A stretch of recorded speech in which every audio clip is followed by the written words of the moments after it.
Everybody, and welcome back. Today we are going to be going over Unit 3, Lesson number 8, and this is going to be all about energy usage. Now, some of the information in this presentation will probably overlap with some of the things we learned last Friday in our lesson number 7, which was on human impact, but that's okay. So, as always, you should have downloaded your interactive notebook pages for the day, and this lesson goes along with those pages. So go ahead and have those downloaded before you move forward. So let's go ahead and jump into this. So the first thing we need to do is to distinguish between renewable and non-renewable resources.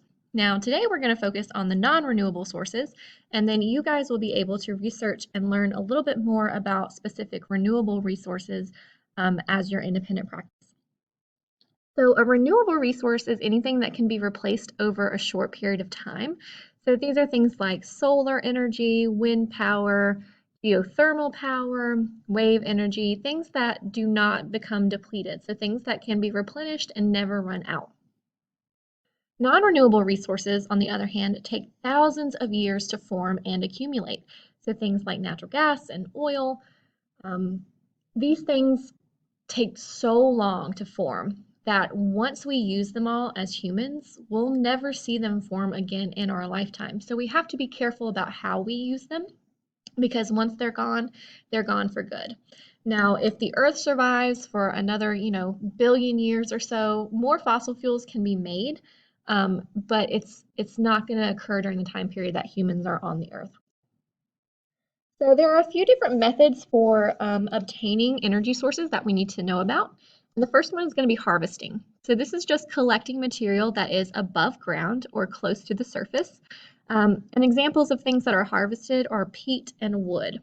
So wood is a renewable resource, but anytime we harvest anything, it's just we take it out of its natural surroundings and then we use it for energy. So chopping down trees for wood energy sources. Peat is decayed plant matter, and it's burned for energy and typically will form in bogs and wetlands.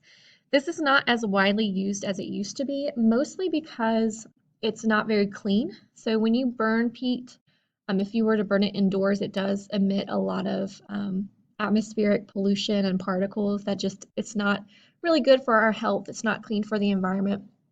And the energy output of it is really not that efficient. So we don't really use peat as much as we used to.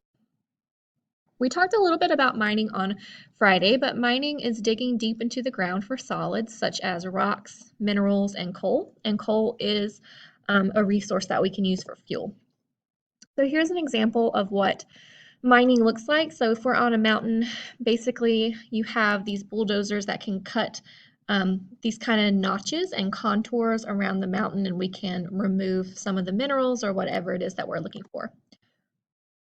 Subsurface mining occurs underneath the surface, and the shaft is dug parallel to the deposit. The deposit will be whatever you're looking for, so iron, ore, silver, gold, whatever it is you're trying to extract.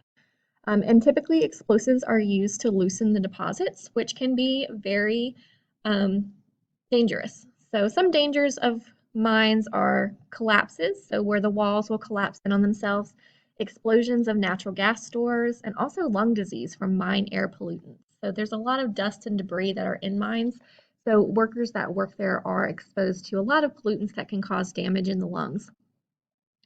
And subsurface mining is more expensive, but typically it involves less environmental damage.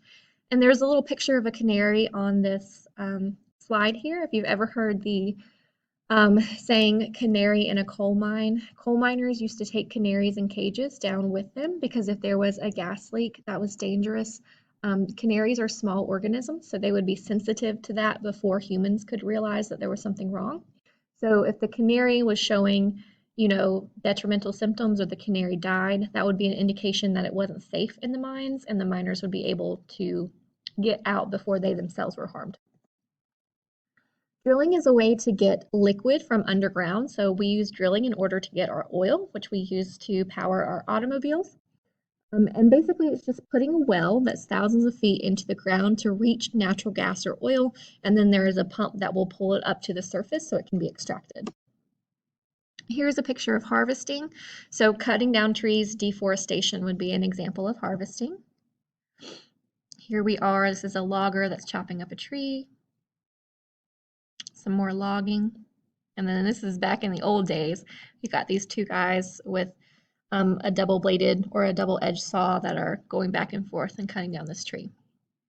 So let's talk about the non-renewable energy that we get from these different extraction methods. So the first is coal. This is the most abundant fossil fuel in the world and is estimated at 1 trillion metric tons. So we do have a lot of it. Most coal reserves in Eastern Europe and Asia, but the United States also has a considerable reserve. There are coal mines still in Virginia. Coal is used to produce over 50% of the electricity in the United States. So half of our electricity comes from coal. And if consumption continues at the same rate, the current reserves will last for more than 200 years. So we do have a pretty substantial amount of coal that we can burn. However, there are some pros and cons. The pros is that it's relatively inexpensive to produce the power and to mine it. The cons is that it does create several environmental problems like coal ash. It can pollute our waterways and be very detrimental to human health. And then the burning also creates atmospheric pollution, so we can get sulfur dioxide, nitrogen oxides, heavy metals, and carbon dioxide. So the burning of coal does contribute to global warming. It also contributes to acid rain and just overall atmospheric pollution. It is not a very clean way to burn energy or to get energy. Oil is refined into many different energy products, so such as gasoline, diesel fuel, jet fuel, also heating oil. And over 50% of the world's oil is found in the Middle East. Over 70% of oil fields are near tectonic plate boundaries. And we know all about tectonic plate boundaries, don't we?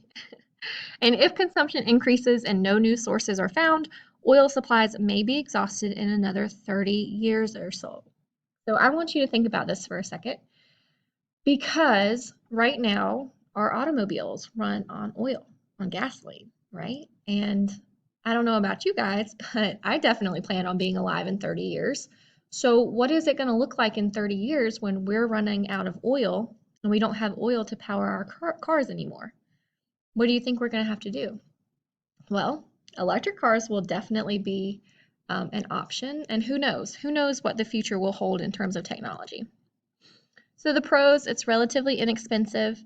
It's the same amount of oil creates more energy than coal, so it's more efficient, and it burns cleaner. So it has 50% less sulfur dioxide than coal gives off.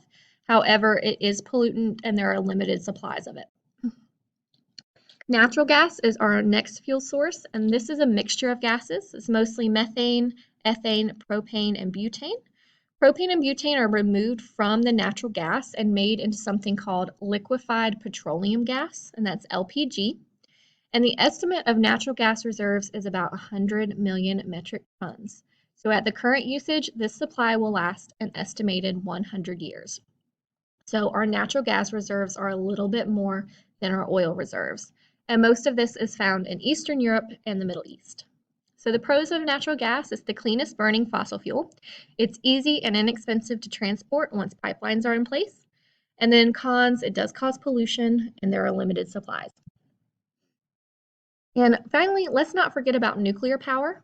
So remember, uranium is mined for nuclear power reactors, and they undergo the process of fission. So if we think back to our Unit 1 in astronomy when we talked about fusion versus fission, fusion is the combination of atoms to get heavier atoms, and that occurs naturally in the sun. But in nuclear power reactors, we do fission, which is the breakdown of heavier elements into smaller.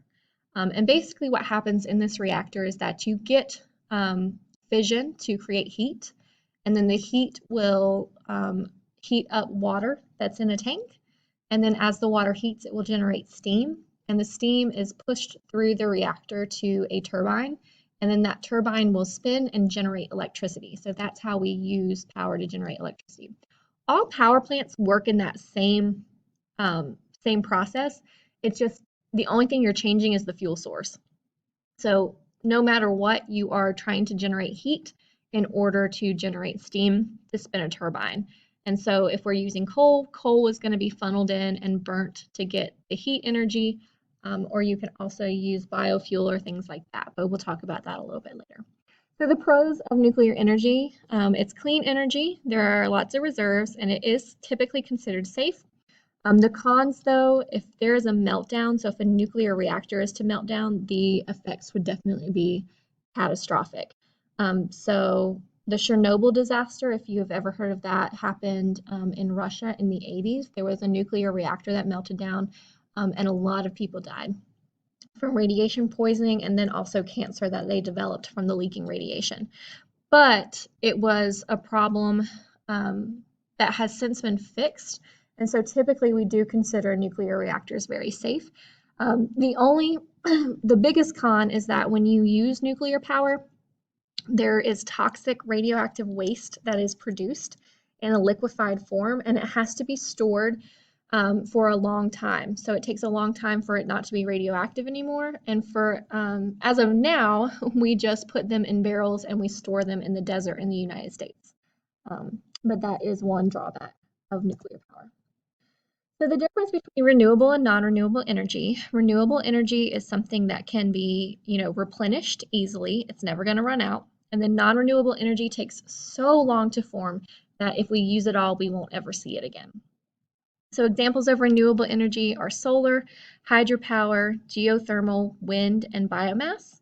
And you guys are going to do a project for that with that for me here during this lesson. And then non-renewable are the fossil fuel oils, coal, natural gas, and nuclear. So we got to make sure we know the difference between the two and we know just a little bit about each one. So that's all I have for you guys today. If you have any questions, make sure you let me know. And if not, I will catch you in the next one.